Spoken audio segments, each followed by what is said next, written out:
예, 안녕하세요. 참새입니다. 예, 오늘은 이 책, 공항과 불안의 극복, 이거 제가 쓴 책이죠. 이 책으로 한번 그 책에 대한 이야기를 한번 해볼 겁니다. 오늘도 공황의 원인은 무엇인가에 대해서 이야기를 하도록 하겠습니다. 제가 공황장애가 걸린 지는 중학교 3학년 때거든요. 16살 때니까 지금으로부터 22년 전에 공황장애가 갑자기 찾아왔었고, 너무 정신이 없으니까 그거의 원인에 대해서 생각할 겨를이 좀 없었던 것 같아요. 지금 생각해보면은 중3 때니까 나름대로 좀 바빴던 시기잖아요. 공부도 해야 되고 여러 가지 입시에 대한 걱정도 해야 되고 그랬을 당시였는데 갑자기 공황이 와서 아무것도 하지 못했던 그런 기억이 있고,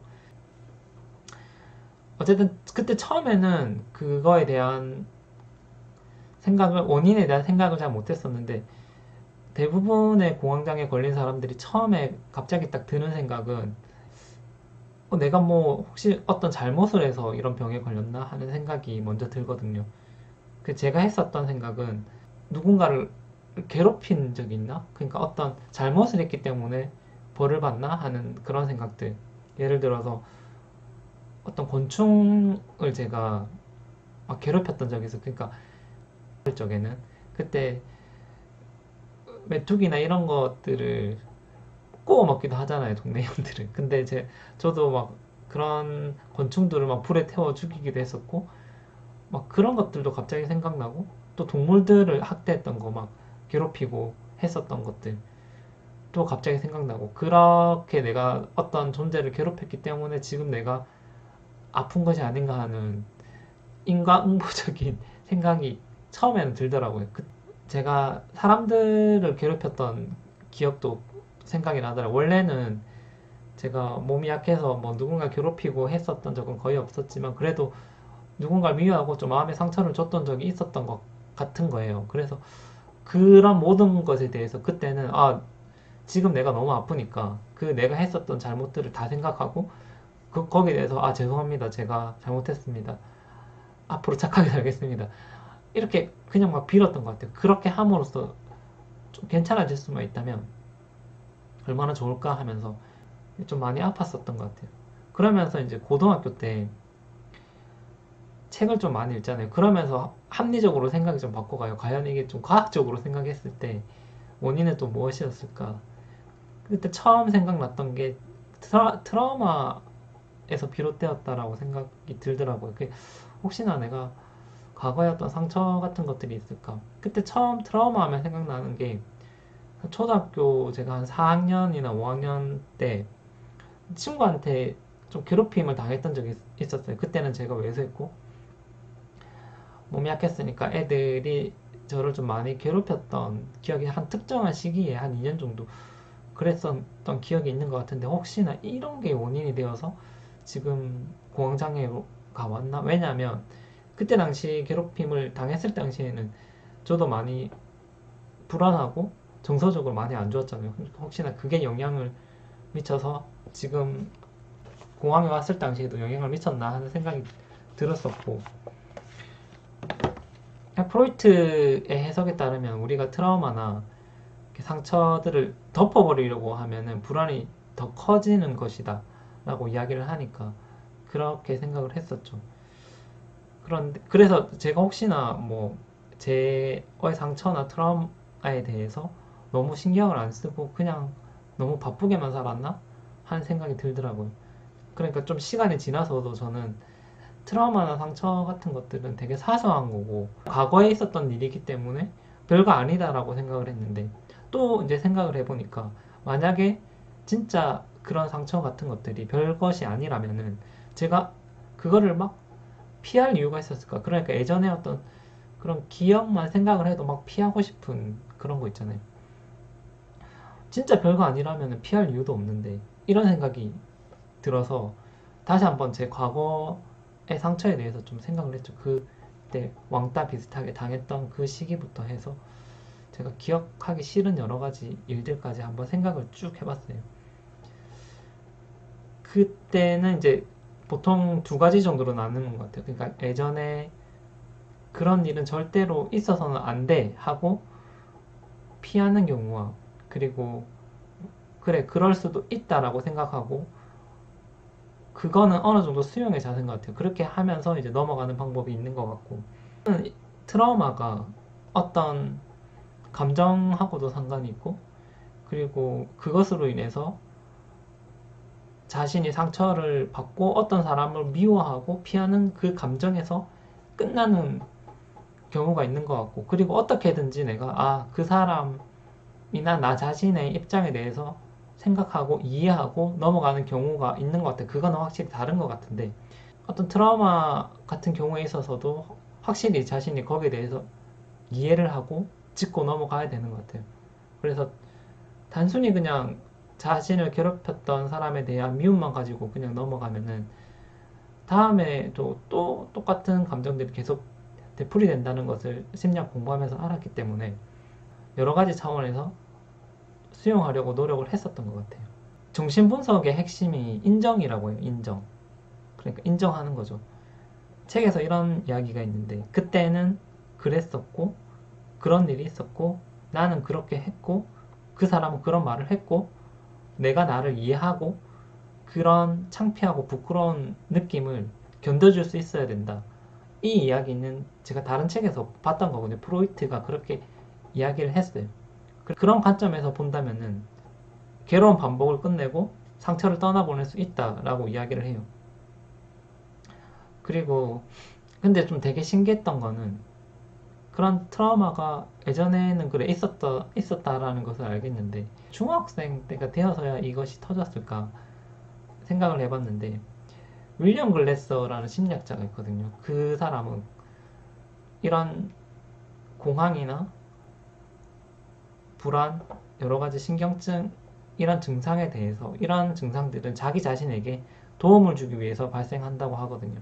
그렇다면은 공황장애는 나한테 어떤 도움을 주었을까? 그때 당시로는 아무 도움도 안 줬을 것 같이 너무 힘들기만 한데 과연 어떤 도움을 주었을까?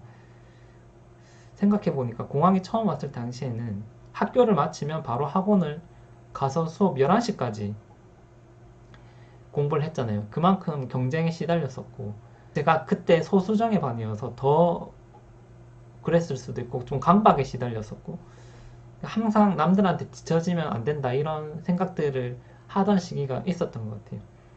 책에서는 이런 말이 나오는데, 그때 당시에 저를 묘사한 글인데, 피곤한 밤이면 바람도 안 통하는 좁은 교실에서 억지스러운 형광등이 쏟아지고 차가운 회색 벽과 뾰족한 책상, 화이트보드, 샤프가 나를 사정없이 찔러댔다. 이렇게 표현할 정도로 제가 힘든 시간을 보내고 있었던 건 사실이었고, 어쨌든 결과론적으로 봤을 때 공황으로 인해서 그때 내가 죽을 수도 있겠다는 생각이 들었으니까, 그때 당시에 제가 잡고 있었던 시험이나 공부나 성적, 진학 등 사방에서 나 자신을 압박했던 모든 것들을 다 집어 던졌을 수밖에 없었던 거잖아요. 그래서 공황이 나한테 만약에 도움을 주었다면은 나를 압박하고 있었던 것들에 대해서 해방시켜줬다. 이런 관점으로도 볼 수 있겠다라고 제가 나중에 생각을 했었거든요. 그래서 혹시나 공황이 있으신 분들은 그 공황이 어떤 면에서는 나를 도와주고 있다고 하고, 그리고 그것이 나에게 어떤 휴식이나 쉼을 주고 있는 것이 아닐까. 그것이 한마디로 인생에 있어서 좀 브레이크 역할을 할 수도 있다고 생각을 하거든요. 그런 관점에서도 한번 생각해 보셨으면 좋겠어요. 그리고 다른 관점에 다른 공황의 어떤 원인은 무엇일까 또 생각을 해봤는데, 잘못된 믿음에 관련된 내용이 있거든요. 그거는 제가 초등학교 때 좀 겁이 원래 많은 성격이기도 했는데, 드라마에서 그 일본 마루타 아시죠? 그 일본에서 생체 실험 관련해서 사람들을 가스실에 가서 죽이는 거, 독일에서도 그런 일이 있었고 일본에서도 그런 일이 있었는데 드라마에서도 그 내용이 나왔어요. 사람들을 가스실에 몰아넣고 죽이는 걸 봤는데, 제가 어린 나이에 그거를 보고 되게 충격을 받고 어떻게 저럴 수가 있을까 하면서 되게 불안해했었던 적이 있었어요. 그런데 사람들이 폐쇄된 공간이나 좁은 공간, 예를 들어서 뭐 엘리베이터 안이나 건물 어떤 지하실이나 뭐 이런 곳에 있으면은 그런 폐쇄된 공간 자체가 위험하다라고 생각을 했었고 계속해서 피하는 저를 발견을 했었거든요. 그러니까 폐쇄공포증 비슷한 그런 거였는데 그런 증상이 결국에는 공황장애란 말이에요. 그때 어떤 무의식적인 믿음이 형성됐던 것 같아요. 그러니까 갇힌 공간에 있으면 위험하다라는 그런 믿음을 가졌었고 처음에는 저는 이게 잘못됐다는 건지 몰랐어요. 왜냐면 당연히 그런 거 아닌가? 좁은 공간에 있으면 당연히 좀 답답하고 위험하고 불안하지 않은가라고 생각을 했는데 제가 그게 잘못됐다라는 생각을 대학교 와서 처음 알았어요. 그때 대학에서 공부를 하고 있었는데 아론백에 대한 이야기가 있었어요. 그때 핵심 믿음이라고 해서 자신의 어떤 잘못된 믿음이 형성되는 과정에 대한 이야기가 나오더라고요. 그때 저는 처음으로 아, 내가 생각했던 그런 믿음이 잘못되었을 수도 있겠다. 이런 생각을 했어요. 그때는 그런 깨달음이 되게 다가왔었고 또 생각을 해보니까 그때 공황장애가 제가 1996년 9월 달에 왔는데 한 6월 달쯤에 한 5월 달쯤에 제가 이런 일이 있었어요. TV를 보는데 접시꽃 당신이라는 프로그램이 하고 있었거든요. 아, 영화가 하고 있었거든요. 아, 자기 아내가 위암으로 죽는 내용이었었거든요. 그때도 좀 많이 놀랐어요. 그러니까 위암에 걸려서 사람이 죽을 수도 있구나. 근데 거기서도 보면 이렇게 배가 막 아프거든요. 근데 그러고 나서 며칠 뒤에 제가 제사를 지냈어요. 제사를 지내고 밤에 체했는지, 그날 밤에 또 배가 아픈데 갑자기 이런 생각이 드는 거예요. 나도 위암이 아닌가? 하루 그냥 체했는데, 배가 아파서. 그런데, 그 다음날 돼서 또 배가 아픈 거예요. 그래서, 진짜 내 위암이 아닌가?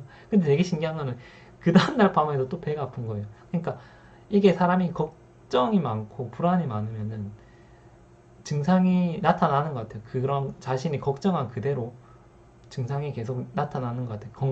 건강염려증 같은 것도 이런 케이스겠죠.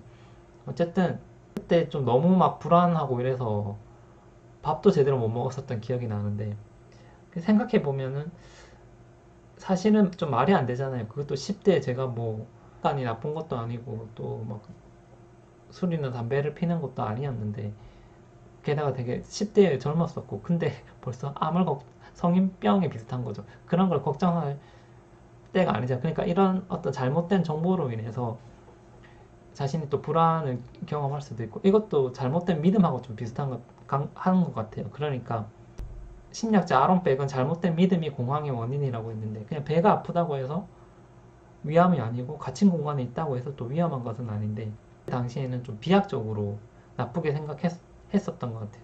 앞으로 이제 이 책 하면서도 계속해서 여기에 대해서 좀 다루고 제 치료 방법에 대해서도 다룰 예정인데 오늘은 그런 공황의 원인에 대해서 그냥 이야기를 해봤습니다.